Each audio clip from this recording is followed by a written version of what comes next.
December মাস হচ্ছে এমন একটা মাস, এই মাসটা আমরা স্কুলের মধ্যে বার্ষিক ছুটি কাটাতাম, ব্যাডমিন্টন র্যাকেট খেলতাম, মামা বাড়ি যাইতাম, বন্ধুদেরকে নিয়ে একসাথে সোয়েটার গাঁট দিতাম।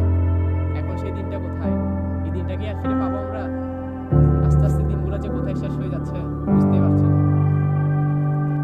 আসলে সময়ের পরিবর্তনের সাথে সাথেই মানুষের জীবনটাও পরিবর্তন হয়ে যায়। মানুষ আসলে মৃত্যুর দিকে ধাবিত হচ্ছে, এই স্কুল জীবনটা আর ফিরে পাবো না।